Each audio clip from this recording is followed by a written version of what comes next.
Hello students, NCERT science class 8 के इस video में आपका स्वागत है। यह वीडियो रिलेटेड है क्लास 8 साइंस के चैप्टर 6 यानी दहन और ज्वाला से। इस वीडियो में हम इंपॉर्टेंट एमसीक्यू पर डिस्कशन करेंगे। इस वीडियो में जो ऑब्जेक्टिव क्वेश्चंस दिए गए हैं, ये क्वेश्चंस आपकी प्रिपरेशन के लिए काफी हेल्पफुल होगी। तो आइए इस वीडियो को हम शुरू करते हैं। निम्न में से कौन सा पदार्थ दहनशील नहीं है? ऑप्शन हमारे पास हैं लकड़ी, कांच, कागज और तेल। सही जवाब होगा कांच। इसमें कांच एक ऐसा पदार्थ है जिसका दहन नहीं हो सकता है, जबकि लकड़ी, कागज और तेल वायु में जलकर ऊष्मा, प्रकाश और कार्बन डाइऑक्साइड गैस देता है।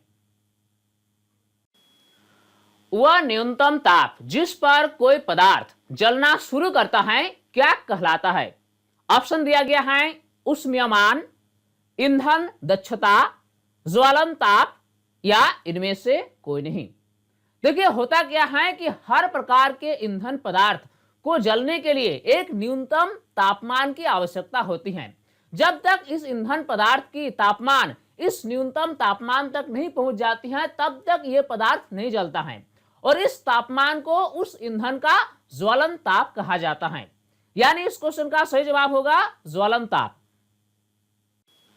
दहन के लिए आवश्यक परिस्थिति है। ऑप्शन दिया गया है ईंधन, ऑक्सीजन, ज्वलन ताप या उपर्युक्त सभी।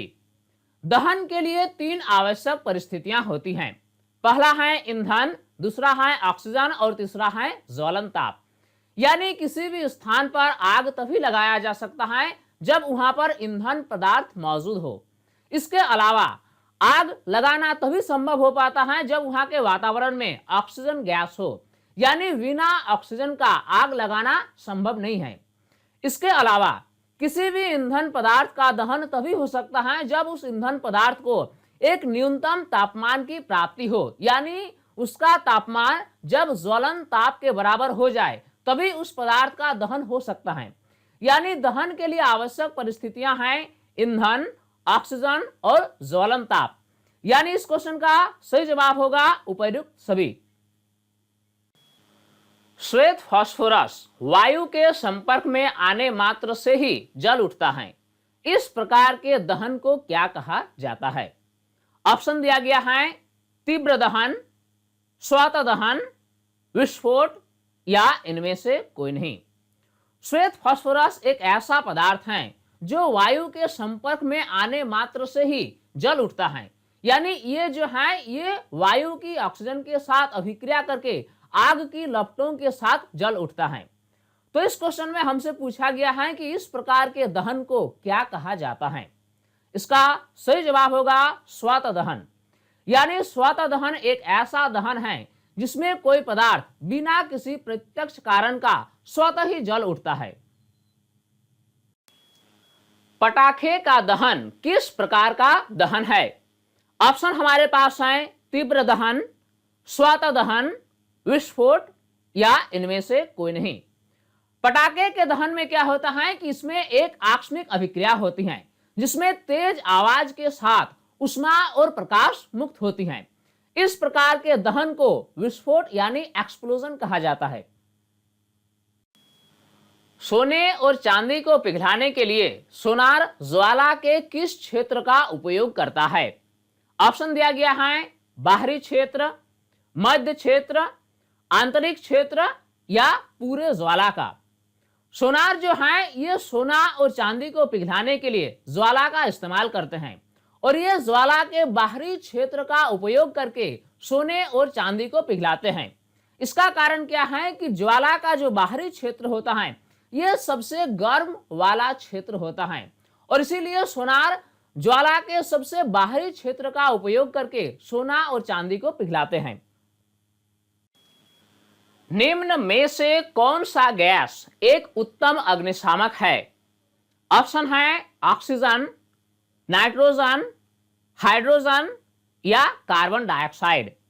देखिए आग बुझाने के लिए कार्बन डाइऑक्साइड गैस का इस्तेमाल किया जाता है।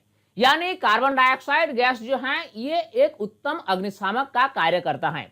कारण क्या है कि कार्बन डाइऑक्साइड गैस ऑक्सीजन से भारी होता है और जब किसी आग पर कार्बन डाइऑक्साइड गैस छोड़ा जाता है तो ये आग को कंबल की तरह ढक लेता है, जिससे वायु के ऑक्सीजन और आग के बीच का संपर्क टूट जाता है और इस प्रकार आग पर आसानी से नियंत्रण पाया जा सकता है। यानी कार्बन डाइऑक्साइड गैस जो है वह एक उत्तम अग्निशामक है। अब नेक्स्ट क्वेश्चन देखते हैं। यह क्वेश्चन बहुत ही महत्वपूर्ण है। कौन सा ईंधन का ऊष्मीयमान सबसे अधिक होता है? ऑप्शन दिया गया है हाइड्रोजन, एलपीजी, सीएनजी या पेट्रोल। सबसे पहले हमें समझना होगा कि ऊष्मीयमान होता क्या है। देखिए, अगर आप अलग अलग प्रकार के ईंधन का एक एक किलोग्राम ले लें, जैसे 1 kilogram hydrogen, 1 kilogram LPG, 1 kilogram CNG और 1 किलोग्राम पेट्रोल, तो इन सभी ईंधन की नमूनों को जब आप पूर्ण दहन कराएंगे तो अलग अलग मात्रा में ऊष्मा की प्राप्ति होगी। किसी ईंधन में अधिक मात्रा में ऊष्मा प्राप्त होगी, जबकि किसी अन्य ईंधन में कम मात्रा में ऊष्मा प्राप्त होगी। तो किसी भी ईंधन का ऊष्मीयमान ऊष्मा की वह मात्रा है जो उस ईंधन के 1 किलोग्राम के पूर्ण दहन से प्राप्त होती है। इस क्वेश्चन में हमसे पूछा गया है कि निम्न में से कौन सा ईंधन का ऊष्मीयमान सबसे अधिक होता है? तो इसका सही जवाब होगा हाइड्रोजन।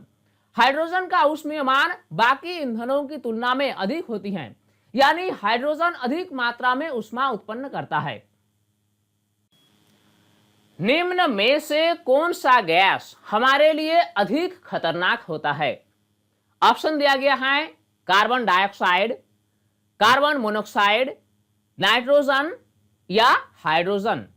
हमारे लिए सबसे अधिक खतरनाक गैस है कार्बन मोनोऑक्साइड, क्योंकि कार्बन मोनोऑक्साइड गैस अगर हमारे सांसों के जरिए हमारे फेफड़े में चल जाती है तो ये हमारे रक्त के हीमोग्लोबिन के साथ संयोग करके रक्त की ऑक्सीजन वहन क्षमता को कम कर देती हैं और अगर हम अपनी सांस में कार्बन मोनोऑक्साइड गैस की अधिक मात्रा ले लें तो इसमें व्यक्ति की मृत्यु भी हो सकती है।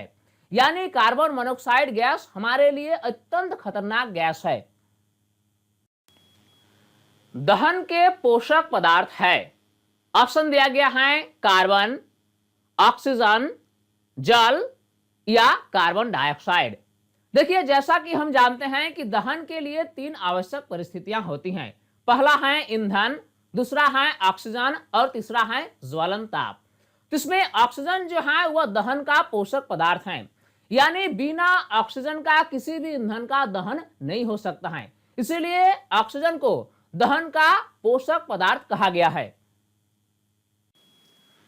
ईंधन के ऊष्मीयमान का मात्रक क्या है? ऑप्शन है किलोजूल प्रति किलोग्राम, किलोजूल, किलोजूल किलोग्राम या जूल। ईंधन का ऊष्मीयमान क्या होता है न किसी ईंधन के 1 किलोग्राम के पूर्ण दहन से प्राप्त होने वाली ऊष्मा की मात्रा को ही उस ईंधन का ऊष्मीयमान कहा जाता है और ऊष्मीयमान का मात्रक है किलोजूल प्रति किलोग्राम।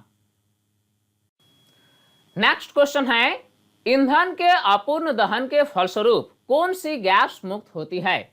ऑप्शन दिया गया है carbon dioxide, sulphur dioxide, nitrogen oxide या कार्बन मोनोऑक्साइड। आमतौर पर होता क्या है कि किसी ईंधन के दहन से कार्बन डाइऑक्साइड गैस मुक्त होती है, परंतु अगर ऑक्सीजन की मात्रा पर्याप्त नहीं हो तो उस स्थिति में उस ईंधन का पूर्ण दहन नहीं होता है, बल्कि उस ईंधन का अपूर्ण दहन होता है और इस प्रकार ऑक्सीजन की कमी के कारण अपूर्ण दहन के फलस्वरूप कार्बन मोनोऑक्साइड गैस निकलती है। यानी इस क्वेश्चन का सही जवाब होगा कार्बन मोनोऑक्साइड। निम्न में से कौन सा ईंधन पदार्थ ज्वाला का निर्माण नहीं करता है? ऑप्शन है मोमबत्ती, कोयला, लकड़ी या लकड़ी का कोयला। सबसे पहले हमें जानना होगा कि ज्वाला होता क्या है। कोई भी ईंधन पदार्थ आग की लपटों के साथ जलता है और इसी आग की लपटों को ज्वाला कहा जाता है। आमतौर पर ईंधन जो है वह ज्वाला का निर्माण करते हैं, लेकिन इस क्वेश्चन में हमें एक ऐसा ईंधन पदार्थ का नाम चुनना है जो जलता है परंतु ज्वाला का निर्माण नहीं करता है। इसका सही जवाब होगा लकड़ी का कोयला। इससे चारकोल भी कहा जाता है। यानी लकड़ी को जलाकर चारकोल का उत्पादन किया जाता है। और ये चारकोल को जब जलाया जाता है तो ये ज्वाला उत्पन्न नहीं करता है, बल्कि लाल तप्त होकर ये उष्मा और प्रकाश उत्पन्न करता है। लेकिन मोमबत्ती, कोयला और लकड़ी ये ज्वाला का उत्पादन करता है। किसी व्यक्ति के कपड़ों पर लगे आग को नियंत्रित करने का कौन सा तरीका उपयुक्त है? ऑप्शन दिया गया है व्यक्ति द्वारा दौड़ लगाना, या कंबल से शरीर को ढक देना, या कार्बन डाइऑक्साइड अग्निशामक का इस्तेमाल करना, और अंतिम ऑप्शन दिया गया है पॉलीथीन से शरीर को ढक देना। इसका सही जवाब होगा कंबल से शरीर को ढक देना। अगर किसी व्यक्ति के कपड़ों पर आग लग जाए तो इस आग को नियंत्रित करने का सबसे अच्छा तरीका है कि कंबल से शरीर को ढक देना, क्योंकि जब शरीर को कंबल से ढक दिया जाता है तो वायु की ऑक्सीजन और आग के बीच संपर्क टूट जाती है, और जिसके कारण ऑक्सीजन के अभाव से ये आग पर नियंत्रण पाना आसान हो जाता है। निम्न में से ज्वलनशील पदार्थ का उदाहरण है। ऑप्शन दिया गया है पेट्रोल, अल्कोहल, एलपीजी या उपर्युक्त सभी। ज्वलनशील पदार्थ क्या होता है? ऐसा पदार्थ जिसका ज्वलन ताप बहुत ही कम हो और आसानी से आग पकड़ ले, ऐसे पदार्थों को ज्वलनशील पदार्थ कहा जाता है। यानी ज्वलनशील पदार्थ बहुत ही कम तापमान पर आग पकड़ लेता है। और ज्वलनशील पदार्थ का उदाहरण है पेट्रोल, अल्कोहल और एलपीजी। यानी इस क्वेश्चन का सही जवाब होगा उपर्युक्त सभी। वायुमंडल में कौन सी प्रदूषक गैस अम्लीय वर्षा का कारण बनती है? ऑप्शन दिया गया है सल्फर डाइऑक्साइड, नाइट्रोजन के ऑक्साइड, उपर्युक्त दोनों, या इनमें से कोई नहीं।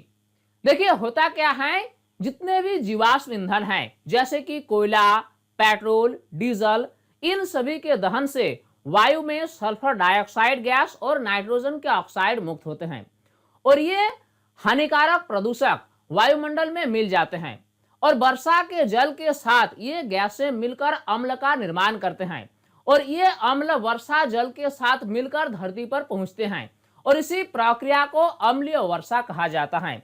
और ये अम्लीय वर्षा भवनों, फसलों और मिट्टी के लिए काफी हानिकारक होती है।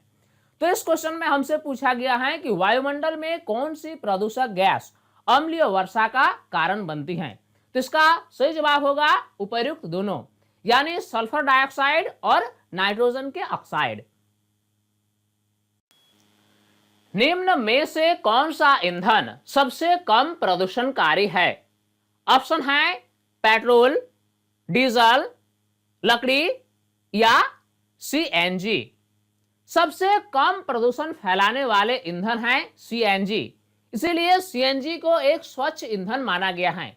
सीएनजी का पूरा नाम है कंप्रेस्ड नेचुरल गैस। हिंदी में इससे संपीड़ित प्राकृतिक गैस कहा जाता है। ज्वलनशील पदार्थ का ज्वलन ताप होता है।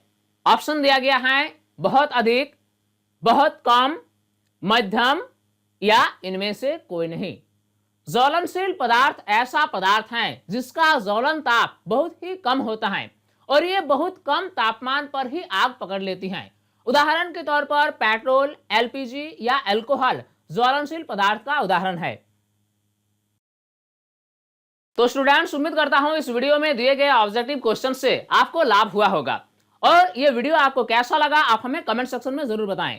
और अगर अभी तक आप हमारे YouTube चैनल साइंस प्लेटफॉर्म को सब्सक्राइब नहीं किया है तो इसे अभी सब्सक्राइब कर लें, साथ में नोटिफिकेशन बेल को ऑन जरूर कर लें, ताकि हर नए वीडियोस के अपडेट्स आप तक आसानी से पहुंच सके। स्टूडेंट्स, तब तक के लिए बाय।